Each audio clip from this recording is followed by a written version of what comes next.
We found out that my brother's fiancé lied about giving birth, but the truth where the baby came from was revealed, and now they are in big trouble. I have an older brother, John, who has been with his fiancée Jane for 4 years. They have a 4-month-old. Jane found out she was pregnant at 5.5 weeks and immediately called my mom to tell her. Mom was confused, but still very excited. Jane said she was going to tell John when he got back from his work trip. A few hours later, she called again, sobbing, saying she has insatiable cravings. Mom made a joke like, "Isn't it a bit early for cravings?" And Jane went off on her. She started yelling about how this was her pregnancy and no one else's. It was an odd reaction. She also apologized for her outburst by blaming it on hormones. When my brother returned from his trip, him and Jane left to stay at her mother's and we didn't see her until after the baby was born. John said this was because Jane was afraid of losing the pregnancy and wanted to be with her mom, and we needed to respect boundaries. Whenever someone would ask about Jane or the baby, they would shut it down with vague answers like, "Every pregnancy is different," or "She's carrying small," which isn't unusual. They barely shared anything about the pregnancy. No ultrasound pictures, no baby shower, and Jane didn't want anyone around during the delivery. I also discovered that every craving she listed came from one article about pregnancy cravings. She even listed multiple items in the same order as the article. When the baby was born, we were finally allowed to see them. It was very bittersweet as we all wished we could have been there for Jane to help out, but Jane and John both reassured us that we did help out by staying away during the pregnancy. The weirdest part, though, is how Jane describes the birth. She claims she had an epidural via IV drip into her hand, which is not how those are administered. When I asked clarifying questions, she shut down and refused to answer,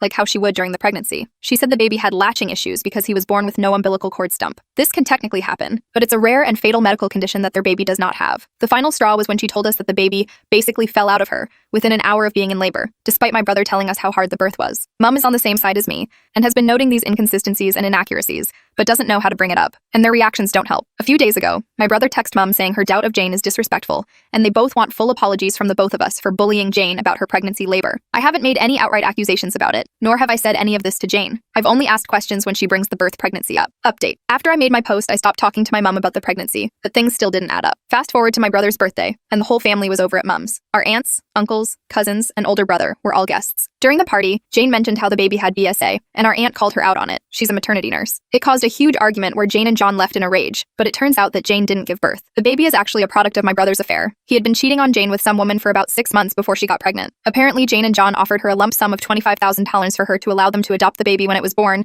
and to never interact with the baby or their family ever again. They didn't want this cheating to be found out, so they pretended Jane was pregnant and moved away. Jane's mom was in on the whole thing. The kicker? This all came out because the woman John had the affair with decided she wanted her baby back. Apparently, she hadn't been fully informed about the agreement's legal implications, and she felt pressured to sign it in the first place. She also barely speaks English, and the contract was all English. She's now pursuing legal action against Jane and John to get full custody of the baby. She said she waited this long because she was afraid of her immigrant status getting in the way. All their closed-off answers and refusal to engage were because they were afraid of this coming out. Apparently, Jane was terrified of someone noticing the baby's eyes. Green. John and Jane both have blue eyes, but Lucy has green eyes. Things have gone to absolute shitty. The whole situation is bigger than anything I could have imagined.